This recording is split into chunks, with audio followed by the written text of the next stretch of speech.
Dear all the viewers, welcome to my channel Royal Zenith. It's me Ganesh Thami. I'm back with the next video of class 12 optional English. In this video, I have brought a model question set 2 of optional English class 12 with its solution. Without any delay, now I would like to begin this video. Group A, it carries 11 questions and each question carries 1 marks. Question number 1. According to the Constitution of Nepal, all languages spoken as the mother tongue in Nepal are dash भनेको छ। नेपालमा बोलिने सम्पूर्ण जुन मातृभाषाहरू छन् तिनीहरूलाई के भनिन्छ त? Option first the languages of the nation अर्थात् राष्ट्रभाषा भनिन्छ। Option second official languages of Nepal सरकारी कार्यालयीय भाषा हो। अनि option third forbidden languages of Nepal भनेको निषेध गरिएका भाषा र नम्बर अप्सन 4 इन्टरनेसनल ल्याङ्ग्वेजेस। यसको करेक्ट आन्सर हो option first the languages of the nation. नेपालमा बोलिने सम्पूर्ण मातृभाषाहरूलाई राष्ट्रभाषा भनेर हाम्रो संविधानमा लेखिएको छ। Question number 2 the Indo European family doesn't include dash languages भनेको छ। Options first English, German and Swedish. Option second Latin, French and modern languages. Option third Hindi, Urdu and Sanskrit. Option fourth Tamang, Newar and Rai. यसमा करेक्ट आन्सर चाहिँ fourth हो। बाँकी सबै first, second र third अप्सनको ल्याङ्ग्वेजेसहरू सबै Indo European language अन्तर्गत आउँछन्, तर तामाङ, नेवार, राई चाहिँ सिनो टिबेटन ल्याङ्ग्वेज फ्यामिली अन्तर्गत पर्दछन्। Now question number 3 translation of the verbal sign by non verbal sign means dash translation. Options first intralingual translation. Option second interlingual translation. Option third intersemiotic translation and option fourth none of the above. यसको correct answer हो intersemiotic translation. यो भनेको verbal साइनहरूलाई non भर्बलमा convert गर्यौं भने त्यसलाई भनिन्छ। जस्तै नो पार्किङ भन्ने शब्दलाई हामीले नो पार्किङको चित्रमा कन्भर्ट गर्यौं भने त्यसलाई भनिन्छ, त्यसलाई इंटरसेमियोटिक ट्रांसलेशन भनिन्छ। Question number 4 the story telling idea of the author is called dash. Option first setting, option second plot, option third theme, option fourth point of view. यो क्वेशन चाहिँ फिक्सनबाट आएको हो। फिक्सनको पनि कुनै एउटा पार्टबाट भन्दा पनि फिक्सनको बारेमा हामीले केही ब्याकग्राउन्ड पनि पढ्नुपर्ने हुन्छ। त्यो एलिमेन्ट्स अफ फिक्सन भनेर हामीले एक्स्ट्रा चिज पढ्नुपर्छ, त्योबाट आएको हो। सेटिङ भन्नाले कुनै पनि घटना घट्ने ठाउँ र स्थान समयलाई बताउँछ भने प्लट भनेको त्यो घटनाक्रमलाई मिलाएर क्रमबद्ध राख्नुलाई प्लट भनिन्छ। थीम भनेको मुख्य विषयवस्तु जुन चाहिँ राइटरले अथवा अथरले भन्न खोजेको त्यो विषयवस्तुलाई थीम भनिन्छ भने त्यो कथा भन्ने राइटरको जुन तरिका हुन्छ, कुनैमा हुन्छ पहिले भएको घटना पछि र पछि भएको पहिला भनिन्छ, त्यो फ्ल्यासब्याक टेक्निक युज गरेको हुन्छ, कतै स्ट्रिम अफ कन्सियसनेस, कतै मेटाफिक्सनल टेक्निक, विभिन्न तरिकाहरू अपनाएको हुन्छ, कतै क्रोनोलोजिकल अर्डर अथवा क्रमैसँग एकपछि अर्को गर्दै घटनाहरू क्रमिक रूपमा बताएको हुन्छ। त्यसैले story telling idea of the author is called point of view, यसलाई भनिन्छ। स्टोरीमा पोइन्ट अफ भ्यू पनि कहिलेकाहीँ first person point of view भन्ने आई क्यारेक्टर अथवा म अथवा हामी भन्ने पात्रले कथा भनिरहेको हुन्छ, कहिलेकाहीँ थर्ड पर्सनले भनिरहेको हुन्छ, कहिले थर्ड पर्सन ओम्निसिएन्टले भनिरहेको हुन्छ। ओम्निसिएन्ट भनेको सर्वज्ञानी मानव, अरू पात्रको दिमागमा के छ, के गरिरहेको छ, सम्पूर्ण कुरा एक्लै पात्रले बताइरहेको हुन्छ, त्यसलाई थर्ड पर्सन ओम्निसिएन्ट न्यारेटर भनिन्छ। यो पोइन्ट अफ भ्यू यसको आन्सर हो। Question number 5 what does the woman with the red and white canvas shoes share with Julian's mother. यो question everything that rises must converge भन्ने जुन स्टोरी फ्लानरी ओकनरले लेख्नु भएको हो त्यो कथाबाट लिएको हो। त्यसमा जुलियनको मदर जब बसमा त्यो क्लबमा जान वेट घटाउन राति साँझको समयमा बसमा यात्रा गरिरहेको हुन्छन्, त्यो बेलामा अर्की महिला रेड एन्ड व्हाइट क्यानभास भएको सुज जुत्ता लगाएकी हुन्छन्। त्यो दुईटी महिलाहरू बीच जुलियनको आमा र त्यो अर्की जुत्ता सेतो र रातो क्यानभास भएको जुत्ता लगाएको महिला बीच के समानता छ भनेको छ यो क्वेसनमा। उनीहरूको बीच मिल्ने चिज के हो? It's option first the same way of talking, उनीहरूको बोल्ने तरिका एउटै छ। Option second the same here dresser, उनीहरूको कपालको स्टाइल एउटै छ। Option third the same name, उनीहरूको नाम एउटै छ। Option fourth the same racial prejudice, उनीहरूको दुईटैको एउटै जातीय पूर्वाग्रह छ, उनीहरू काला जातिलाई हेपेर अथवा आफूभन्दा सानो ठान्ने गर्छन् उनीहरूले। यो नै यसको करेक्ट आन्सर हो। Question number 6 which statement is not true, तलका मध्ये कुन भनाइ गलत छ? Sally's family was not Indian origin, यो सही छ, ट्रु हो। Her grandmother was not white, यो पनि ट्रु हो। They were not native people of Australia, उनीहरू अस्ट्रेलियाको आदिवासी थिएनन् भनिएको छ। Number next, Sally's family was Australian aboriginals, उनीहरू अस्ट्रेलियाको आदिवासी हुन् भनिएको छ, यो पनि सही हो। र यो अप्सन थर्ड चाहिँ गलत हो, किनभने उनीहरू त अस्ट्रेलियाको आदिवासी हो, तर यसले भनेको छ उनीहरू अस्ट्रेलियाको आदिवासी होइनन् भनेको छ। So it is not true, it is wrong. Question number 7, what does एलेपोपाइन mean in the poem a woman, यो ग्याब्रिएला मिस्ट्रलको कविता अ वुमन भन्ने कवितामा एलेपोपाइन भन्नाले कसलाई बुझाउँछ? Husband, child, father, mother. Correct answer is child. Question number 8, what is an African belief about the dead child, मृत बच्चाको बारेमा अफ्रिकनहरूको विश्वास के छ? यो चाहिँ आबिकु भन्ने पोएमबाट लिएको, ओल सोयाङ्काको। अनि अफ्रिकन विश्वास के छ त? Option first, it remains in memory, यो सम्झनामा यादमा रहन्छ। Option second, it comes in a dream, यो सपनामा आउँछ। Option third, it comes back to the mother, यो फेरि फर्केर त्यही आमाबाट जन्म लिन्छ। Option fourth, none of the above, यसको करेक्ट आन्सर हो अप्सन थर्ड, यो त्यही आमाबाट पुनः के हुन्छ? रिबर्न हुन्छ, रिइन्कार्नेट हुन्छ, पुनः जन्मिन्छ। Question number 9, to Kate what does ल्यारिज बिइङ डेड मिन, यो जो केलरको श्रीमती केट केलरको नजरमा यदि ल्यारी मरेको हो भने यसको अर्थ के हुन्छ उनको विचारमा? Option first, only one of her sons deserve to live, एउटा मात्रै छोरा बाँच्न लेखेको रहेछ भन्ने हो। अथवा option second, there is no God, भगवान छैनन्। Option third, Joe killed him, Joe केलरले उसलाई मारेको होस् आफ्नै छोरालाई। Option fourth, the war was meaningless, युद्ध अर्थहीन अथवा व्यर्थ थियो भन्ने अर्थ हो कि? यसको करेक्ट अप्सन हो थर्ड। यसको मतलब यदि ल्यारी मरेको हो भने त्यसको रेस्पोन्सिबिलिटी अर्थात् त्यसको पछाडि जो केलरको हात छ भनेर उनले भन्छन्। Question number 10, why doesn't Kate want Ann and Chris to be together, केटले आफ्नो छोरा क्रिस र एनलाई सँगै हुन अर्थात् उनीहरूलाई बिहे गर्न नदिनुको कारण के हो?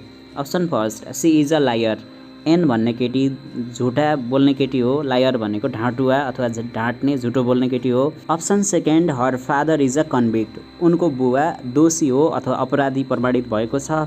अप्सन थर्ड, सी वाज ल्यारिज गर्ल, उनी एन चाहिँ अझै पनि ल्यारीको गर्ल हुन्, ल्यारीसँग इङ्गेज भएकोले ऊ अझै पनि ल्यारीको गर्लफ्रेन्ड हो भन्ने विश्वास गर्छिन्।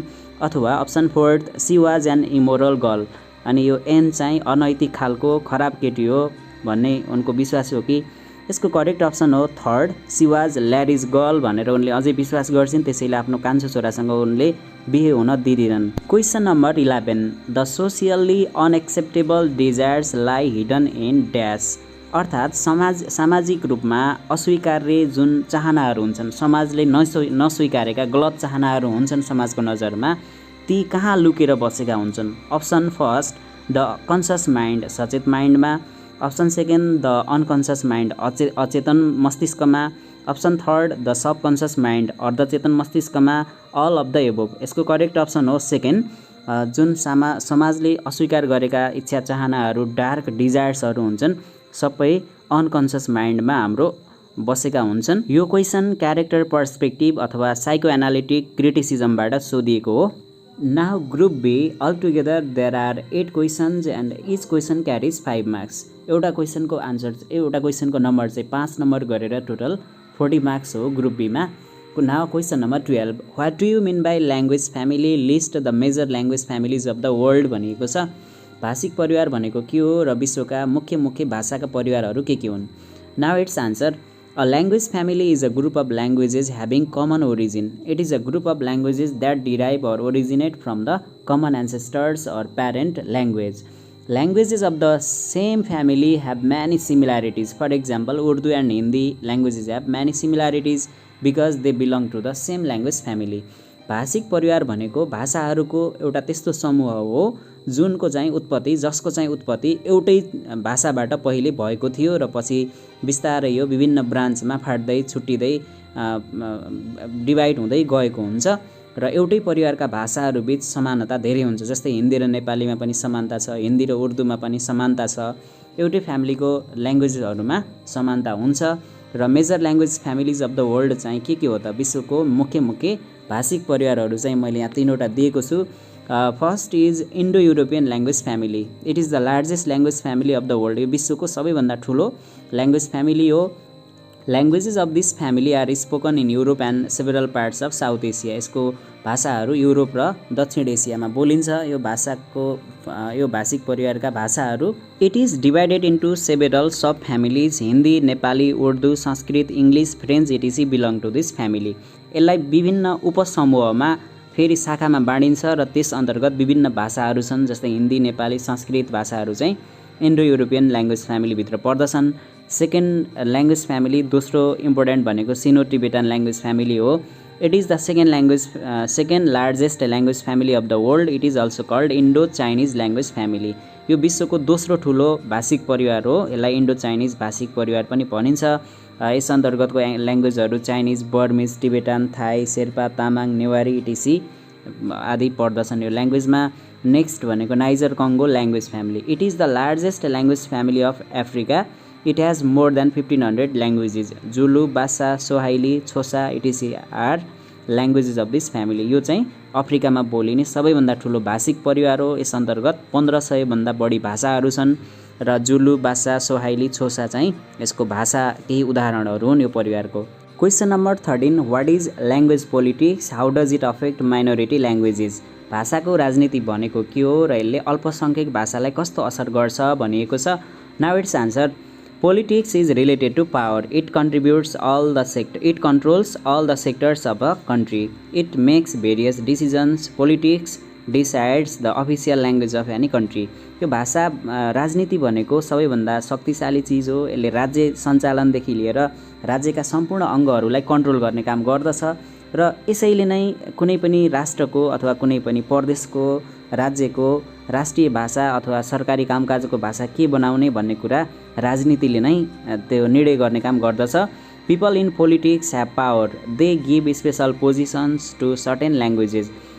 जस्तै राजनीतिमा नेता अथवा तिनीहरूले कुन भाषालाई धेरै फोकस गर्ने, कुनलाई अफिसियल ल्याङ्ग्वेज बनाउने भन्ने कुरा उनीहरूको हातमा हुन्छ. त्यसैले यो महत्त्वपूर्ण चिज हो. Languages for education, media, official use etc are decided by them. अब शिक्षा अनि सञ्चार, सरकारी कामकाजको भाषा कुन बनाउने भन्ने कुरा उनीहरूको हातमा हुन्छ. In this way majority language gets special position and attention but minority languages are ignored. यस्तो अवस्थामा उनीहरूले धेरैले बोल्ने जुन चाहिँ ल्याङ्ग्वेज धेरैले मेजोरिटी मान्छे बहुसङ्ख्यकले बोल्छन् त्यो भाषालाई उनीहरूले स्पेसल स्थान दिन्छन्. त्यसैले अरू सानातिना भाषाहरू जो कम सङ्ख्याका मानिसले मात्रै बोल्छन् भने त्यो भाषालाई व्यवस्था गरिन्छ. त्यसैले उनीहरू अन्यायमा पर्छन्. Majority language dominates minority languages. As a result minority people are compelled to get education in dominant or majority or powerful language. अनि त्यो अल्पसङ्ख्यक जुन भाषिक समुदायका मान्छे हुन्छन् उनीहरू नचाहेर पनि त्यो पावरफुल जुन डोमिनेन्ट जुन अफिसियल ल्याङ्ग्वेज छ त्यो भाषामा उनीहरू शिक्षा आर्जन गर्न, कामकाजको लागि प्रयोग गर्न बाध्य हुन्छन् र उनीहरूको बिस्तारै आफ्नो भाषा चाहिँ लोप हुने अवस्थामा पुग्छ. On the other hand minority languages die. बिस्तारै उनीहरूको भाषा मर्ने गर्दछ. In Nepal Nepali language is given special focus. As a result other languages are dying or shifting. नेपालमा पनि नेपाली भाषालाई कामकाजको सरकारी भाषा घोषणा गरिएको छ. त्यसैले गर्दा धेरै समुदायहरू, जनजातिहरूले पनि आफ्नो भाषा छोडेर नेपाली भाषामा उनीहरू सिफ्ट भइरहेका छन्. उनीहरूले आफ्नो भाषा छोडेर नेपाली भाषा बोल्न थालेका छन्. उनीहरूका भावी सन्ततिहरूले अहिले नै पनि कतिपयले उनीहरूको आफ्नो मातृभाषा उनीहरूलाई आउँदैन. त्यो समस्या देखिन थाल्छ यो ल्याङ्ग्वेज पोलिटिक्सले गर्दा. Question number 14, how the title of the story the lost child suits the story. यो लस्ट चाइल्ड भन्ने स्टोरीको शीर्षक चाहिँ कसरी उपयुक्त छ, यसलाई जस्टिफाई गर्नुहोस् भनेर भनिएको छ. Now it's answer. The lost child is a realistic story return by an Indian writer Mulk Raj Anand. It is about an unnamed child who gets lost at the village fair.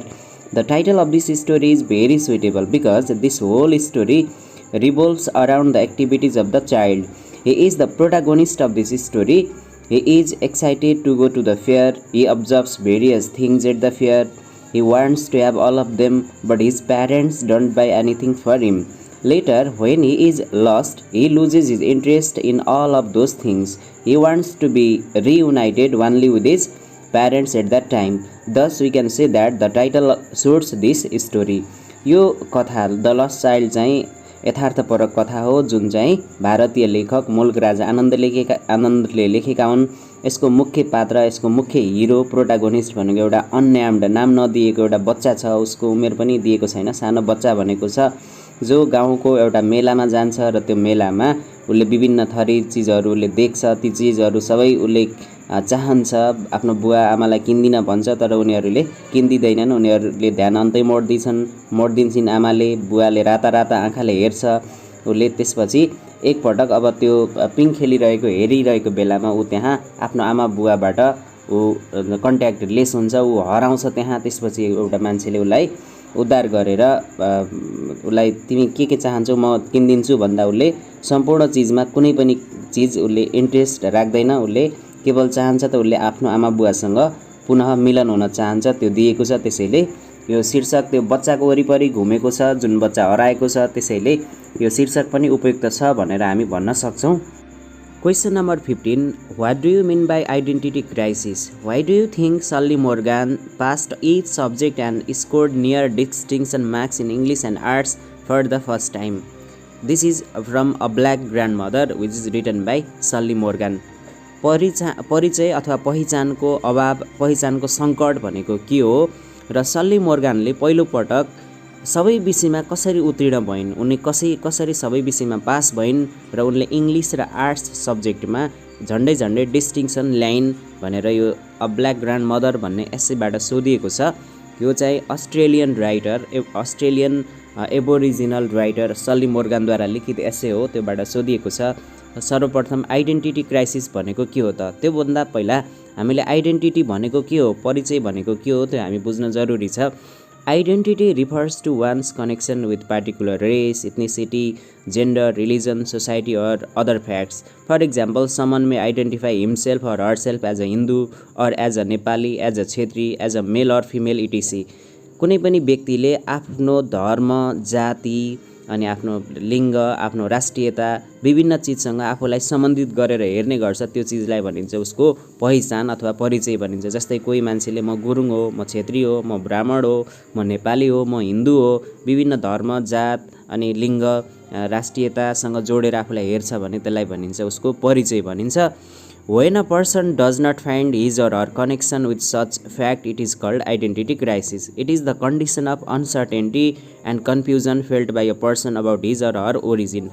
जब मान्छेले आफ्नो कुनै धर्म, जाति, लिङ्ग, राष्ट्रियतासँग आफ्नो म के हो भन्ने कुरा उसले थाहा पाउँदैन, ऊ अनिश्चित हुन्छ। म कुन जाति हो, म कुन धर्म हो, मेरो ओरिजिन कहाँ हो भन्ने कुरा उसले थाहा पाउँदैन, ऊ अनसर्टेन हुन्छ, ऊ कन्फ्युज्ड हुन्छ भने त्यसलाई भनिन्छ आइडेन्टिटी क्राइसिस हुन्छ भनिन्छ। र नेक्स्ट पार्टको answer, Sally Morgan didn't want to disappoint her mother and kept herself busy with her exam preparation, although she wanted to be an artist. When the result flashed, she passed every subject and scored near distinction marks in English and arts for the first time, to the surprise of the whole family. Her mother still wanted her to continue study.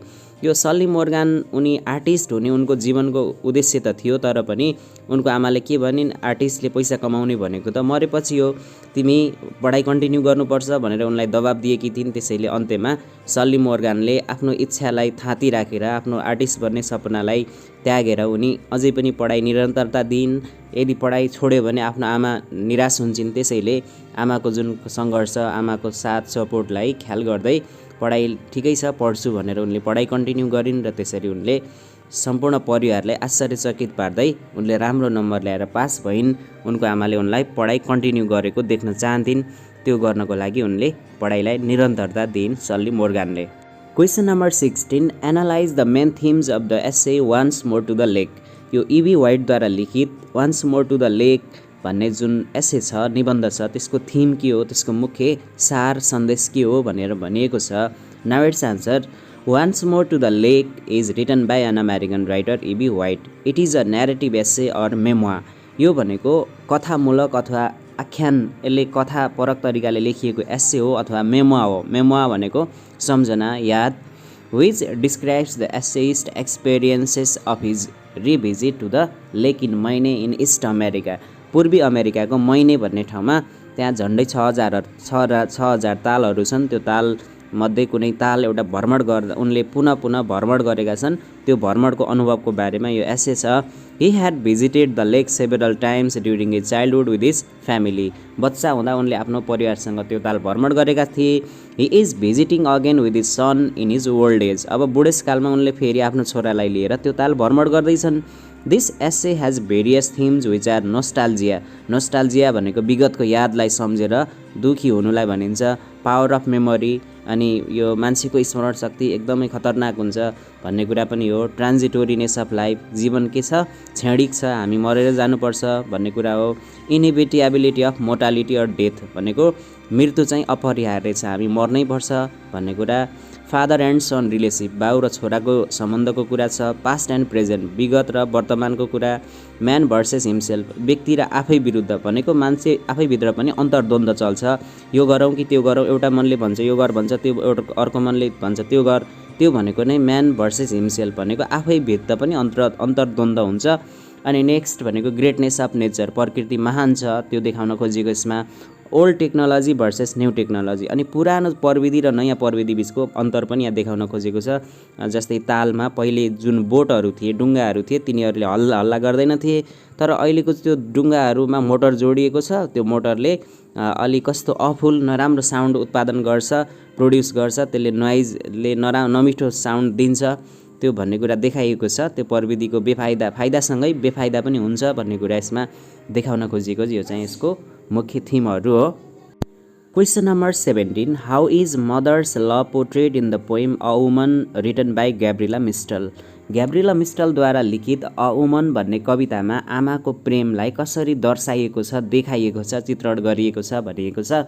Now it's answer, the poem a woman written by a Chilean poet Gabriela Mistral is about a single mother who struggles to raise her child in the absence of her husband. यो चाहिँ एउटी एकल महिला जसले आफ्नो श्रीमानको अनुपस्थितिमा पनि आफ्नो बच्चालाई हुर्काउन गरेको सङ्घर्षको बारेमा यो कविता छ। She grows up the child with care and love, tolerating the hardship and difficulty of single life, seeing the bright future of the child. बच्चाको सुन्दर भविष्यको कल्पना गरेर, सुन्दर भविष्यको सपना देखेर उनले सम्पूर्ण दुःख कष्टहरू उनले सहने गर्छिन् त्यो बच्चालाई हुर्काउनको लागि। She raises her child with immense love and care, उनले अत्याधिक माया र प्रेम स्नेहपूर्वक उनले बच्चालाई हुर्काउँछिन्। The child is the ray of hope for her, त्यो बच्चा भनेको उनको भविष्यको सहारा अथवा आशाको किरण हो। She feels happy when she sees the child growing and standing on his own, जब बच्चा बिस्तारै ठुलो हुँदै जान्छ, ऊ आफै हिँड्ने हुन्छ, आफ्नो खुट्टामा उभिने हुन्छ, अनि त्यो बच्चा हुर्किरहेको देखेर उनी एकदमै खुसी हुन्छन्। She cherishes beautiful dreams about the miraculous or bright future of her child, बच्चाको सुन्दर भविष्यको बारेमा उनले विभिन्न सपनाहरू देख्ने गर्छिन्। चेरिस भनेको सजाउनु, उनले सपना सजाउने गर्छिन्। She keeps her child warm in the warmth of her breast or chest to protect him from cold, बच्चालाई चिसो नलागोस् भनेर उनले आफ्नो दुईटा स्तनको बिचमा अथवा छातीमा उनले बच्चालाई टाँसेर राख्ने गर्छिन्। त्यसरी बच्चालाई आमाले गरेको प्रेमको बारेमा यो कविता छ। Question number 18, how is gender perspective different from class perspective in the study of literature, explain. साहित्यको विश्लेषणमा यो जेन्डर पर्सपेक्टिभ, लैङ्गिक दृष्टिकोण र वर्गीय दृष्टिकोण बिच के भिन्नता छ व्याख्या गर्नुहोस् भनिएको छ। Now it's answer, difference between gender perspective and class perspective is given below. यिनीहरू बिचको फरक निम्नानुसार छ।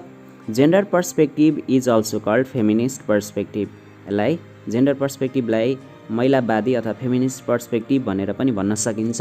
Class perspective is also called Marxist criticism, यसलाई मार्क्सिस्ट पर्सपेक्टिभ अथवा मार्क्सवादी क्रिटिसिजम भनेर पनि भनिन्छ क्लास पर्सपेक्टिभलाई, किनभने मार्क्सले यसको सुरुवात गरेका थिए। क्लास पर्सपेक्टिभमा gender perspective sees patriarchy as the main problem, अनि यो लैङ्गिक दृष्टिकोणले यो पुरुषवादी समाज छ जुन पितृसत्तात्मक सोच, यसलाई मुख्य समस्याको रूपमा हेर्छ भने क्लास पर्सपेक्टिभले क्यापिटलिजम, यो पुँजीवाद जुन धन आर्जन गर्ने, लगानी गर्ने, गरिबलाई शोषण गर्ने जुन चलन छ त्यसलाई मुख्य समस्याको रूपमा हेर्छ क्लास पर्सपेक्टिभले। अनि यतापट्टि जेन्डर पर्सपेक्टिभमा it aims to establish gender equality between male and female. यसको उद्देश्य भनेको महिला पुरुष बीच समानता हुनुपर्छ भन्ने खालको उद्देश्य हो भने क्लास पर्सपेक्टिभको उद्देश्य it aims to bring equality between the rich and poor.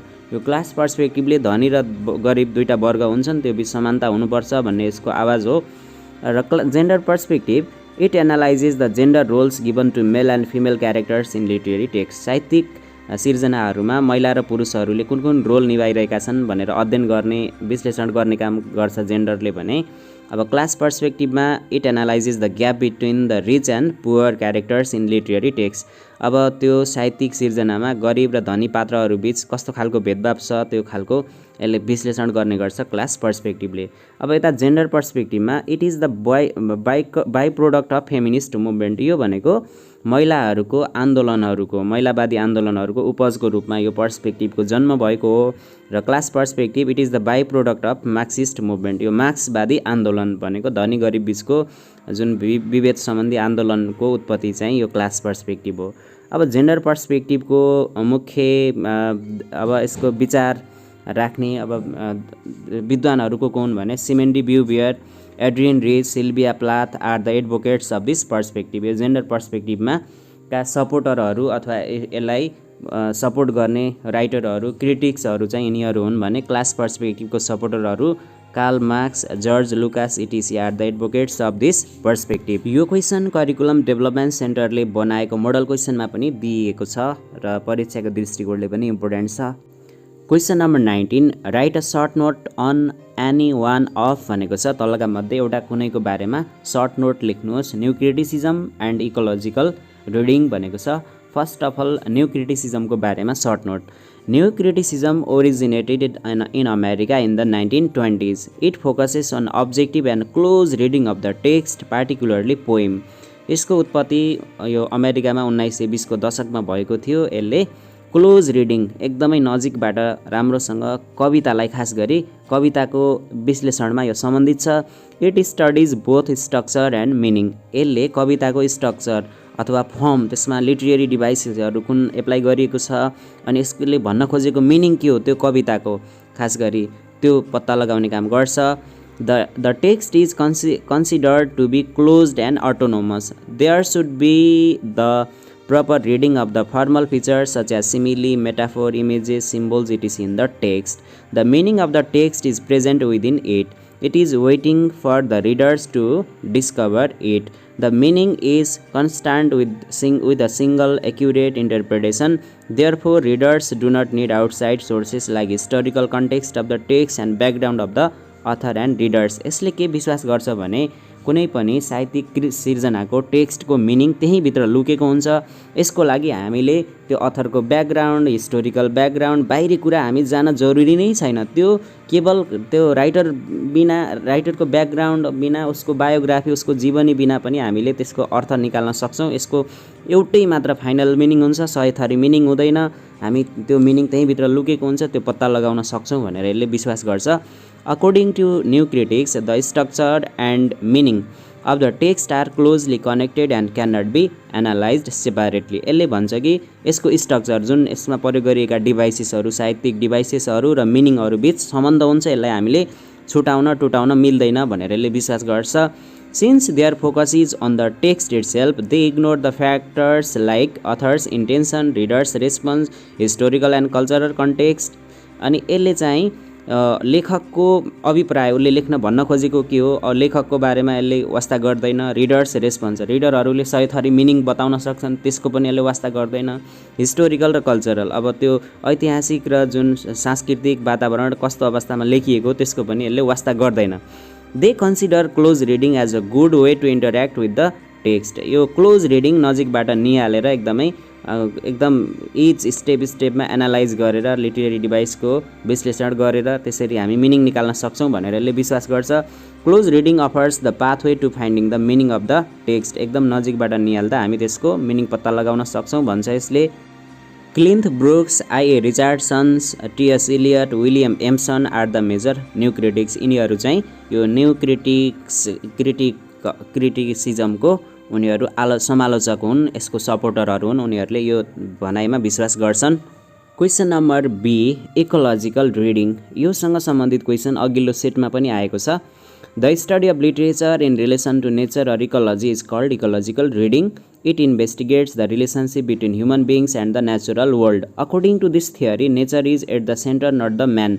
यो चाहिँ वातावरण र मानिस बीचको सम्बन्धको बारेमा विश्लेषण गर्ने एउटा साहित्यिक एउटा दृष्टिकोण हो। यसले मान्छे र यो प्राकृतिक संसार नेचुरल वर्ल्ड बीचको सम्बन्धलाई विश्लेषण गर्ने गर्छ र यसले प्रकृति नै यो केन्द्रबिन्दु हुनुपर्छ, मान्छे होइन भन्ने कुरामा पनि विश्वास गर्छ। It is the study of literature and physical environment. It is an earth centred approach to the literary study. Ecologically, man is the ultimate villain who destroys nature. Eco-criticism says that we all are equal. The main purpose of this perspective is to protect the earth. This perspective is also called eco-criticism. This perspective takes anthropocentrism as a problem. It advocates for biocentrism and ecocentrism. This perspective tries to find out the relationship between the man and nature. It explores how human beings have destroyed or exploited nature. It tries to dig out the problems in nature due to man's activities. Many writers have written stories, poems, essays, etc. on nature. For example, the story Devil Deer by Rudolf Anaya is an ecological story. It deals with the nature and human relationship and the environmental degradation caused by the man. यो दृष्टिकोण वातावरण तथा पृथ्वी अथवा धरती केन्द्रित एउटा दृष्टिकोण हो। यसले वातावरणलाई बचाउनुपर्छ, वातावरणलाई जोगाउनुपर्छ, मान्छेको क्रियाकलापले वातावरणमा नराम्रो असर परिरहेको छ भन्ने चेतना जगाउने काम पनि गर्छ। अनि यसले मान्छे मात्र नभएर सम्पूर्ण लिभिङ बिइङहरू, सम्पूर्ण जीवित प्राणीहरू, क्रिएचरहरू छन्, उनीहरूको पनि यो प्रकृतिमा इक्वल राइट छ। त्यसैले मान्छेले प्रकृतिलाई विनाश गर्नु हुँदैन भन्ने कुरामा विश्वास गर्छ। जस्तै उदाहरणको लागि यो डेभिल डियर भन्ने जुन स्टोरी छ क्लास 12 को मेजर इङ्ग्लिसमा, यसमा पनि प्रकृतिमा जुन ल्याबोरेटरी स्थापना गरिएको छ त्यसले गर्दा त्यहाँ नराम्रो असर परेको कुरा यसमा देखाइएको छ। यसले वातावरणीय जुन विनाश छ त्यसलाई रोक्नुपर्छ भन्ने कुरामा यसले ध्यान तान्ने काम गर्दछ। Now group C, there will be altogether 3 questions and each question carries 8 marks गरेर जम्मा 24 marks हुन्छ। यहाँ 25 भएको रहेछ, यो मिस्टेक छ। 3टा क्वेसन 88 को दरले 24 नम्बर हुन्छ। Question number 20 now. Based on the story Living by M.G. Bhasanji, justify Alu as a representative character of every Nepalese middle class youth. यो एमजी भसन्जीको लिभिङ भन्ने कथाको मुख्य पात्र आलु छ। यो आलु भनेको यो बहुसङ्ख्यक नेपाली जो मध्यम निम्नवर्गीय मान्छेहरू छन् उनीहरूको प्रतिनिधि पात्र हो। नेपालीहरूलाई पनि यसले प्रतिनिधित्व गर्छ। कसरी भनिएको छ? Now it's answer. The story Living, written by M.G. Bhasanji, is about a young man's dream to go abroad for study. Alu is the protagonist of the story. He is the youngest or 5th child of his parents. He was raised by his widow mother along with his 4 siblings. He is an intelligent and hardworking student. He writes to American universities for scholarship himself. He understands the financial condition of his mother. He is an obedient son who promises not to marry a white woman, study well, and work part-time to pay off loan. Alu wants to study medicine. He is not interested in agriculture. He is excited and happy when sees different things abroad. Living भन्ने कथाको मुख्य पात्र आलु हो। आलुले भर्खरै school level पुरा गरेको छ। ऊ विदेशमा पढ्न जान चाहन्छ। उसको स्कुलको टिचर मिस्टर डाटो जो अमेरिकाबाट फर्केको छ, उसले अमेरिकामा विदेशमा पढ्न जानुपर्छ भनेर उसलाई हौसला दिएको छ। त्यसैले ऊ अमेरिकामा पढ्न चाहन्छ। ऊ परिवारको 5औं सन्तान हो। उसको आमा बुवाको 5 सन्तानमध्ये ऊ अन्तिम छोरा हो। उसको बुवाको डेथ भइसकेको छ। ऊ एकल महिला, उसको आमा चाहिँ एकल महिला हुन् र उनले हुर्काएको, उनले लालन पालन र पढाइ गरेको छोरा हो। त्यसैले उसले परिवारको आर्थिक अवस्था बुझेको छ। त्यसैले ऊ अमेरिकामा छात्रवृत्तिमा फ्रीमा पढ्न चाहन्छ किनभने आमाको आर्थिक स्थिति त्यति राम्रो छैन। ऊ मेडिसिन औषधि विज्ञान लिएर पढ्न चाहन्छ अमेरिकामा र ऊ हार्डवर्किङ विद्यार्थी हो एकदमै। र ऊ अमेरिकामा गएर म व्हाइट वुमनसँग बिहे गर्ने छैन, म पार्ट टाइम जब गर्छु र मैले त्यो जान लागेको ऋण छ त्यो तिर्छु भनेर मान्छ। ऊ एउटा आज्ञाकारी छोरा हो आलु चाहिँ। र तर विदेश पुगिसकेपछि उसले विभिन्न चिजहरू देख्छ। लन्डनको बाटो हुँदै जाँदा ऊ त्यहाँको ठाउँहरू दृश्यहरू देखेर ऊ एकदमै मन्त्रमुग्ध हुन्छ, एक्साइटेड हुन्छ। त्यो उसले लेटरमा लेखेर उसले आमालाई त्यो पठाउँछ लेटर। आलु is a representative character of every Nepalese middle class youth. His economic condition is not so good, that's why he applies for the scholarship in American universities. Like Alu, many Nepalese middle class youths go abroad for higher studies in order to open the doors of economic prosperities and uplift families' condition financially. Leaving their parents and family members behind, they go abroad. Their parents cherish beautiful dreams about their golden future. They go abroad even taking loan at higher interest rate and mortgaging their property to bear their expense. Going to foreign countries is their obligation since there are no job opportunities with higher income in Nepal. Job opportunities in Nepal are limited. Moreover, they don't pay attractive salary. Hence, Nepalese youths are ambitious about earning much money abroad than in Nepal, like the main character of this story, Alu. आलु जस्तै थुप्रै मध्यमवर्गीय नेपाली युवाहरू पनि वर्षेनी विदेश जाने गर्छन् पढाइको लागि र जागिरको सिलसिलामा, किनभने उनीहरू पनि आर्थिक उन्नतिको ढोका खोल्न चाहन्छन्, परिवारको आर्थिक हैसियत सुधार्न चाहन्छन्। नेपालमा जागिरका अवसरहरू पनि सीमित छन् र त्यो जागिरबाट पनि राम्रो खालको स्यालेरी नभएको हुँदा उनीहरू विदेश गएर विदेशमा पढेर आर्थिक उन्नति र परिवारको अवस्था सुधार्ने उनीहरूले सपना देखेका हुन्छन्। उनीहरूले परिवार आमा बुवालाई नेपालमै छोडेर गइरहेका हुन्छन्। कतिपयले थुप्रै चर्को ब्याज दरमा उनीहरूले ऋण लिएर आफ्नो सम्पत्तिहरू धितो राखेर, मोर्टगेजिङ भनेको यो धितो राखेर अनि पैसा लोन लिएर ऋण लिएर उनीहरू विदेश जाने गर्छन्। विदेश जानु पनि उनीहरूको रहर नभएर बाध्यता पनि हो। यो आलु जस्तै उनीहरूको सिचुएसन छ। आलु पनि एउटा परिवारको आर्थिक हैसियत राम्रो नभएको हो र त्यस्तै थुप्रै नेपालीहरू पनि छन्, उनीहरू विदेश जान्छन् पढ्नको लागि। यो त्यसैले आलु भनेको नेपाली मिडल क्लासको रिप्रेजेन्टेटिभ पात्र हो।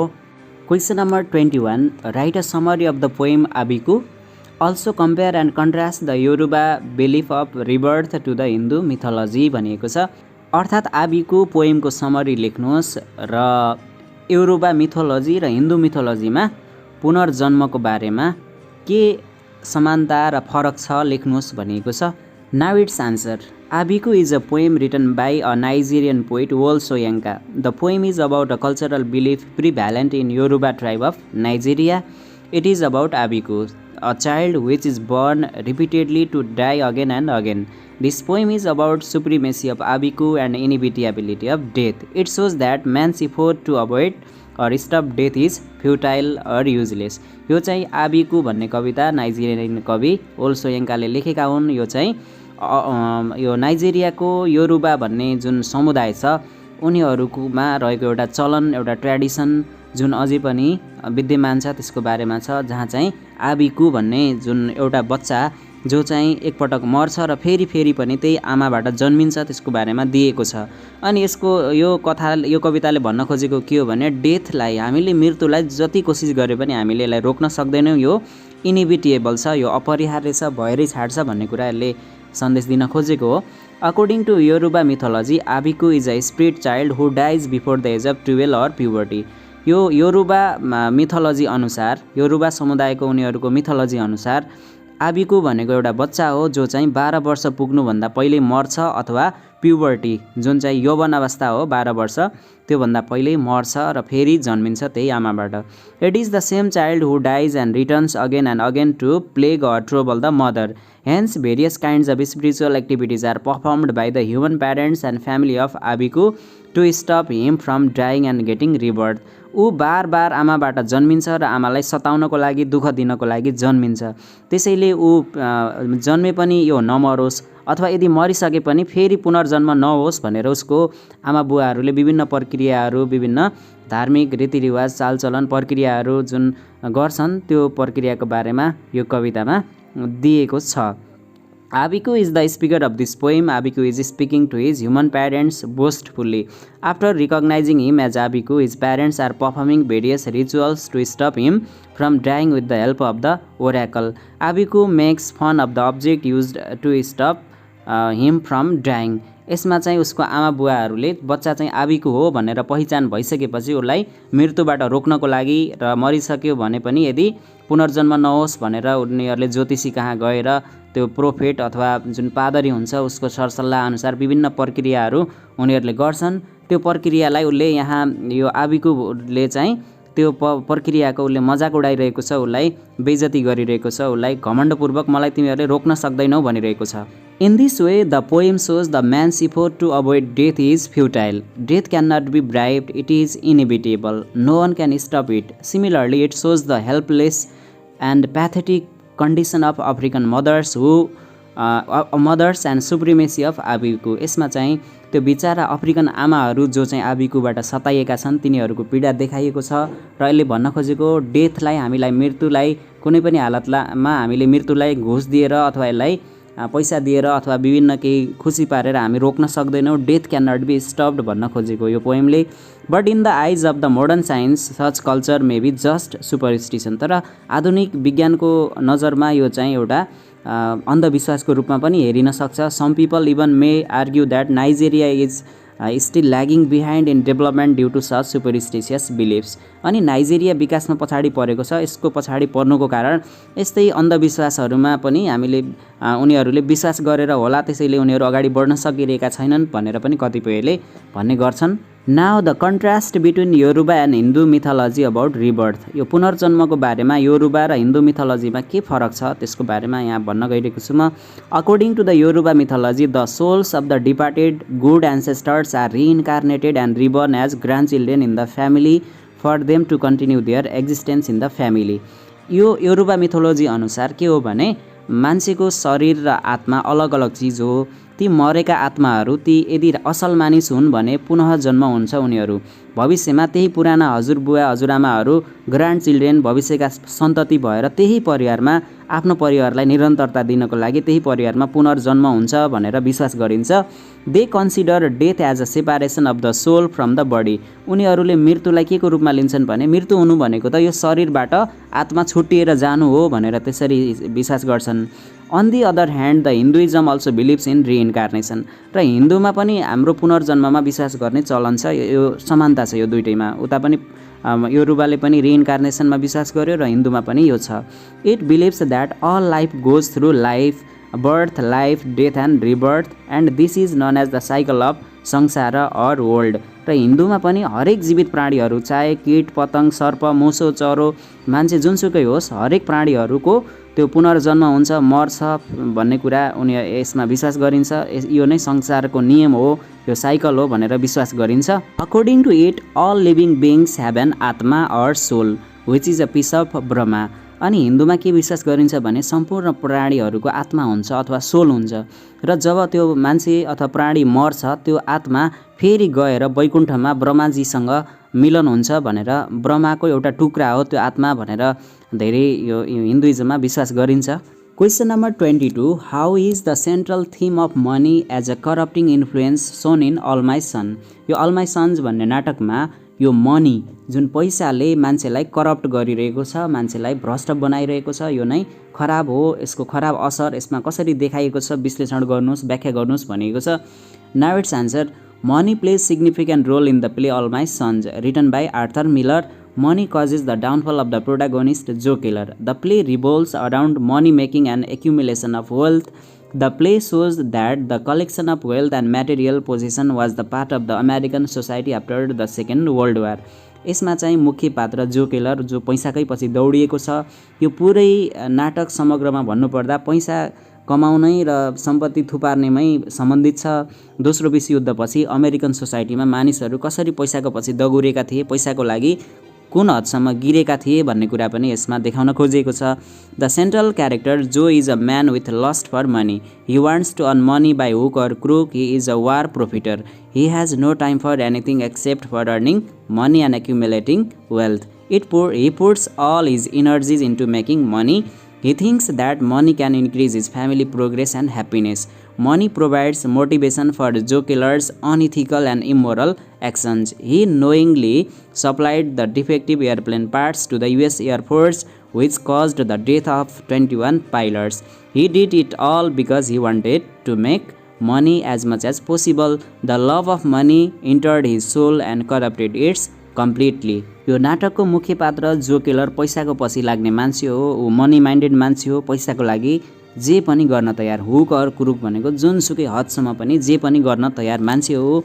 ऊ पैसाकै लागि, पैसा कमाउनकै लागि उसले एयरप्लेन सिलिन्डरहरू जुन चाहिँ खराब थिए त्यो बेचेको छ, त्यो पैसा कमाउनको लागि, जसले गर्दा 21 जना पाइलटहरूको मृत्यु भयो र उसको आफ्नै छोरा ल्यारीले पनि सुसाइड गर्यो। ऊ जसरी पनि जुनसुकै हालतमा पनि पैसा कमाएर अमेरिकन ड्रिम हासिल गर्न चाहन्छ, परिवारको आर्थिक स्थिति सुधार्न चाहन्छ Joe Keller. Almost all the characters think that money is the solution to all the problems. Dr. Jim's wife nags him to make more money by changing his profession. Joe's idealistic son Chris also separates some money from his father's business to make his fortune with Anne. Kate and Sue also want to earn a great deal of money. The play mirrors the then American society where people were driven by lust for money. They ran after money at the cost of their relationships and patriotism. The play portrays the picture of the society where people have grown so materialistic and selfish. Miller has presented money as the cause of corruption and moral decadence. यो नाटकको धेरैजसो पात्रहरू, जो killer लगायत सम्पूर्ण पात्रहरू पैसाकै पछि लागेका छन्। डाक्टर जिमको श्रीमती स्यु बेलिसले पनि आफ्नो श्रीमानलाई पैसा पुगेन तपाईले आफ्नो पेसा चेन्ज गर्नुहोस् भनिरहेकी छ। यो जो किलरको छोरा जो चाहिँ आदर्शवादी छ क्रिसले पनि एन्डसँग आफ्नो भविष्य बनाउनको लागि, बिहे गर्नको लागि मैले केही मेरो बुवाको सम्पत्तिबाट पैसा छुट्याएको छु भन्ने गर्छ। त्यसैगरी यो महिला पात्रहरू केट, एन र स्यु, यो जो चाहिँ जिम बेलिसको श्रीमती हो, यिनीहरू पनि पैसा टन्नै कमाउन चाहन्छन् आफैले। त्यसैगरी यहाँ अमेरिकन सोसाइटी जो चाहिँ दोस्रो विश्वयुद्धपछि पैसाको पछि मरिहत्ते गर्थ्यो, पछि लाग्थ्यो, त्यो सोसाइटीलाई देखाइएको छ। मान्छेहरू पैसाको लागि उनीहरू आफ्नो रिलेसनसिपलाई पनि धोका दिन तयार र आफ्नो देशभक्तिलाई पनि तिलाञ्जली दिएर देशभक्तिलाई पनि त्याग्न तयार, त्यो अमेरिकन सोसाइटीलाई यसले देखाउन चित्रण गरेको छ यो नाटकले। र मान्छेहरू कुन हदसम्म भौतिकवादी र पैसाको लागि, सम्पत्तिको लागि पछि दगुर्थे, कुन हदसम्म स्वार्थी थिए, पैसाले नै मान्छेहरूलाई भ्रष्ट बनाएको थियो र उनीहरूको नैतिक पतन भएको थियो पैसाले गर्दा नै भन्ने कुरा यो नाटकमा देखाइएको छ। That's all about this model question. I'll be back in next video. Till then, keep loving and watching my channel. Thank you. Take care. Bye bye.